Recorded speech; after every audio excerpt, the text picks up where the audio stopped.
Hello and welcome, folks.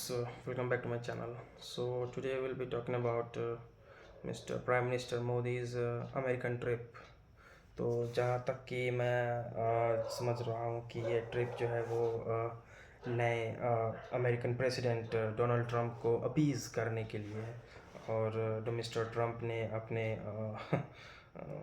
Muscles को flex करते हुए अपने कोर वोटर्स को इम्प्रेस करने के लिए इमिग्रेंट्स को पकड़ के इंडिया में कुत्तों बिल्लियों की तरफ ठूंस ठूंस के मिलिट्री प्लेन में भेज दिया, रैन से कलर चेंज में, which is completely inhuman. And I don't know what the world will do with Trump, but it's not acceptable. But आइए हम मिस्टर मोदी की इस नए दौरे के बारे में बात करते हैं।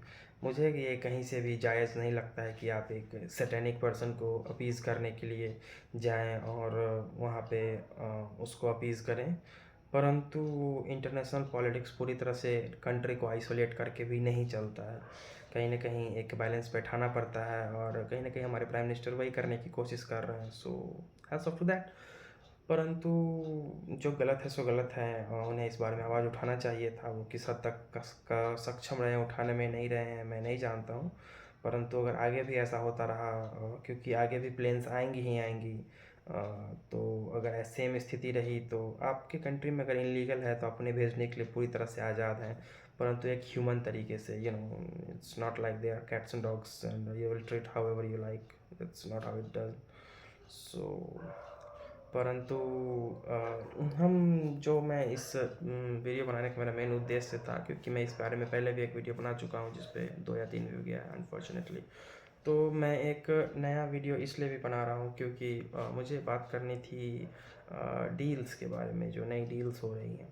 तो ये जो सबसे इम्पोर्टेंट एस्पेक्ट मुझे लगा, लाइक वो था F-35 ऑफ़र किया जाना। F-35 एक प्लेटफॉर्म है अमेरिका के लिए, जो फ़िलहाल उसका सबसे ज़्यादा बिकने वाला तो वैसे F-16 है। परंतु ये जो F-35 है, जिसके एक तरह से अमेरिका की 4 मिलिट्री विंग हैं, जिसमें आर्मी है, नेवी है, एयर फोर्सेस है और मरीन्स हैं। है तो वैसे कोस्ट गार्ड भी, परंतु मरीन्स भी हैं। तो इन सब को लेके 4 विंग्स हैं। तो इन चारों ही विंग्स में F-35 का अच्छा खासा रिप्लेसमेंट किया जा रहा है F-16 के रिप्लेसमेंट के तौर पे। और बहुत सारी नेटो कंट्रीज़ के पास F-35 है और नॉन नेटो कंट्रीज़ के पास भी है, जो अमेरिका से बहुत ज़्यादा क्लोज, जैसे जापान वापान हो गए। तो ज़्यादातर अमेरिका ऐसे लाइक मॉडर्न वेपन्स उन कंट्रीज़ को ऑफ़र नहीं करती जो उसके साथ एक टाई अप्स में ना हो, जैसे कि इंडिया। ऑल्दो इंडिया क्वाड का मेंबर है, परंतु इंडिया को अभी तक ऐसे like advance weapons like offer नहीं किए गए यूनाइटेड स्टेट्स ऑफ अमेरिका के द्वारा। परंतु जैसे आप मान लें कि ये जो F-22 है, सॉरी F-22 और F-21 कंट्रा, F-22 F-21 रैप्टर, जो रैप्टर बोलते हैं फ़िलहाल उसके लिए। तो रैप्टर अभी तक यूनाइटेड स्टेट्स ने किसी भी कंट्री को नहीं दिया। वो उसका स्टेल्थ जेट है और वो उसका स्टेल्थ फाइटर जेट है और वो उसका सबसे बेहतरीन फाइटर जेट है। वैसे बेहतरीन की बात करें तो B-2 स्पिरिट बॉम्बर भी है, पर वो फाइटर जेट नहीं है, वो बॉम्बर है। और स्टेल्थ उसमें भी काफ़ी बढ़िया है। और एक तरह से हम समझ सकते हैं कि वो लाइक बेटर है। F-117 नाइट हॉक, या आई गेस नाइट हॉक, और black bird, SR-17 black bird, ये कुछ एक्सट्रीमली रेयर प्लेटफॉर्म्स हैं यूनाइटेड स्टेट्स के, जो अमेरिका किसी को भी नहीं देता है। परंतु F-35 को भी स्टेल्थ टेक के तौर पे ही डेवलप किया गया था, परंतु इसे पूरी तरह से एक exclusive use for United states military के तौर पे नहीं डेवलप किया गया था। इसको बहुत ही लाइक 2 ट्रिलियन और 3 ट्रिलियन डॉलर यूज़ हुआ है इसको डेवलप करने में। और ये उतना बेटर भी नहीं परफॉर्म किया जितना यूनाइटेड स्टेट्स ने समझा कि it's will like next level, something which is unexpected और समथिंग लाइक दैट। और वर्ल्ड उसके लेवल पे पहुंचने में डेकेड्स लगा देगी, पर ऐसा हुआ नहीं। चाइना और रसिया ने उसके तोड़ का जेट्स ढूंढ लिया है, like J-20 and I think Su-57 और समथिंग लाइक दैट। परंतु फिर भी अगर हम आंकड़ों के हिसाब से देखें तो F-35 कहीं न कहीं एक आउट मैन्यूवरिंग, आउट परफॉर्मिंग है इन दोनों के मुकाबले में, like F-35 is better than these two. तो यूनाइटेड स्टेट्स के द्वारा इंडिया को ये ऑफ़र किया जाना एक सच में बड़ी बात है। पर फिर बात करते हैं हम यही उस बंदे की, ये he is a businessman Donald Trump and he is being supported by businessman. तो कहीं न कहीं एक मिलिट्री इंडस्ट्री लॉबी है जो यूनाइटेड स्टेट्स में वर्क करती है, और वो प्रेसिडेंट्स को और पॉलिटिशियंस को सपोर्ट करती हैं इस बदले में कि वो कंट्रीज़ के साथ होने वाले डील में उन्हें फेवर करेंगे। बोइंग हो गई, रैथियन हो गई, जनरल इलेक्ट्रॉनिक्स है, ये लॉकहीड मार्टिन है। तो इस तरह की कंपनियां जो हैं ये यूनाइटेड स्टेट्स की कंपनियां जो हैं वो पूरे वर्ल्ड में वेपन मार्केट में वेपन सप्लाई के तौर पे डोमिनेटिंग है। तो और वैसे और भी सारी कंपनियां हैं, पर वो जैसे साब हो गई, रफ़ाएल हो गई, एयरबस हो गई, ये सब यूरोपियन कंट्री कंपनियां हैं। जैसे स्वीडन की साब है, और ईयू के ये रफ़ाएल है। रफ़ाएल वैसे फ्रेंच है, एयरबस ईयू की है, और वो भी मोस्टली फ्रेंच ही है, पर जर्मनी में भी है। पर एयरबस कुछ खास वेपन्स, एयरप्लेन्स, फाइटर जेट्स बनाती नहीं है, तो एयरबस मोस्टली कमर्शियल जेट्स बनाती है, better than Boeing I think. पर बोइंग स्टार लाइनर्स भी बना रही है फ़िलहाल, और उसकी बोइंग के जेट्स तो हम सब यूज़ कर ही चुके हैं, तो वही बातें हैं। तो F-35 को ऑफ़र करना बड़ी बात थी, और इंडिया लेता है या नहीं लेता है मैं तो नहीं जानता, पर अगर लेता भी है तो ये कोई बड़ी बात नहीं होगी, क्योंकि 4.5 जनरेशन की रफ़ाएल हमारे पास है। पर जब हम रफ़ाएल ले रहे थे उस वक्त हमें ऑफ़र नहीं किया गया था F-35। तो कहीं ना कहीं ये एक तरह से हल्का सा वेस्ट ऑफ मनी तो होगा ही होगा, जाहिर सी बात है। परंतु F-35 के आ जाने से हम एक फील्ड लेवल कर पाएंगे चाइना के साथ, क्योंकि हमें रसिया भी अपने सबसे मॉडर्न जेट्स को ऑफ़र कर रहा है, और स्टेल्थ टेक में F-35 आउट मैन्यूवर करता है इन जेट्स को, पर डॉग फाइट में रशियन जेट आउट मैन्यूवर करता है F-35 को।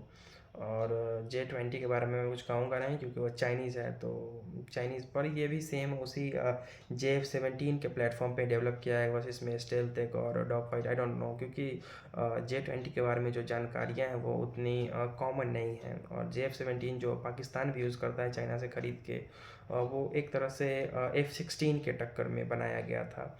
F-16 अमेरिका का सबसे ज़्यादा बिकने वाला जेट है, और लाइक हाईली रिमार्केबल जेट है, वर्सटाइल जेट है। Although my favourite is A10 वॉर्थॉन्ग। तो वेल ऑल्दो उसका अब ओल्ड जेट हो चुका है, वो उसका यूज़ नहीं होता है, परंतु लोअर टेरेन्स में यूज हो सकता था, ऑल्दो इट्स गॉन नाउ। तो F-35 अब इंडिया लेता है कि नहीं लेता है वो डिपेंड करता है, पर मेरे ख्याल से लेना चाहिए। और कितना नंबर में लेता है ये भी डिपेंड करता है, क्योंकि हमारे पास एटलीस्ट 36 रफ़ाइल्स हैं फ़िलहाल, और P-8 पोसाइडन जेट्स ले रहा है इंडिया, 6 एडिशनल 6, ऑल्दो इंडिया के पास ऑलरेडी आई थिंक 11 और समथिंग लाइक दैट है। और ये एक तरह से सबमरीन्स कैचर जेट्स हैं, और ये सब डीप वाटर सबमरीन्स को आसपास के क्षेत्र में खोजने का काम करते हैं। हमारे पास बड़ा नेवल एरिया है, तो हमें ज़्यादा पोसाइडन जेट्स की ज़रूरत है। तो इंडिया शायद 6 एडिशनल पोसाइडन जेट्स भी ले रहा है, और MQ-9 बी रीपर ड्रोन्स की बात चल रही थी, तो वो बाइडन गवर्नमेंट के टाइम, लाइक पुराने ट्रम्प गवर्नमेंट के टाइम की ही डील थी, और बाइडन गवर्नमेंट ने भी उसे अप्रूव कर दिया। तो वो तो एक तरह से पुरानी डील है, तो वो भी अभी चल ही रहा है, उसके भी डिलीवरीज शुरू नहीं हुई हैं शायद। और तो देखिए, अब जो F-35 है इसमें टेक ट्रांसफ़र होता है, इंडिया में बनाई जाएंगी कुछ जेट्स यूनाइटेड स्टेट्स में बने लॉकहीड मार्टिन के फोर्ट मीड की जो फैक्ट्री है टेक्सास में, वहाँ बने। तो कुछ ऐसा हो तो बेटर है, क्योंकि इंडियन मैन्युफैक्चरर्स को भी कुछ आइडिया हो इन जेट्स के बारे में। ऑल्दो बॉडी बनाना हो सकता है, पर जेट्स के जो इंजन हैं उस टेक में कहीं ना कहीं हमारा नेशन अभी भी पीछे है। जैसे रोल्स रॉयस की इंजन्स हैं, फेमस हैं कमर्शियल जेट्स में, फाइटर जेट्स में नहीं यूज होती है ज़्यादातर।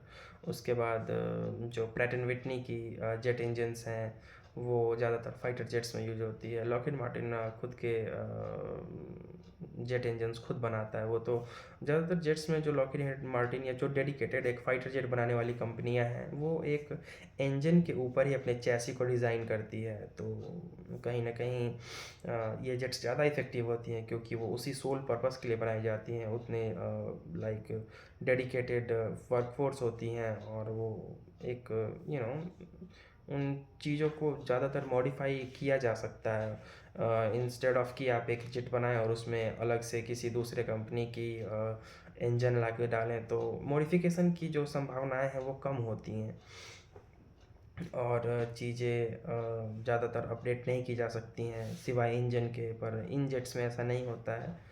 और F-35 के बारे में ये भी बड़ा बताने वाली बात है कि इसका इलेक्ट्रॉनिक वॉरफेयर सिस्टम सबको आउट मैन्यूवरिंग परफॉर्म किए हुए हैं। तो जो कहीं ना कहीं आगे आने वाले हो सकता है, अगर हमारे चाइना से या फिर पाकिस्तान या फिर किसी भी दूसरे नेशन से कॉन्फ्लिक्ट हो apart from America, because this is American weapon, तो एक बड़ा रोल प्ले करे ये टेक। तो या आज के लिए इतना ही। आगे प्राइम मिनिस्टर के अमेरिकन विजिट से रिलेटेड जो भी नई बातें होंगी, I will definitely share with you, and that's it for today. Thank you folks।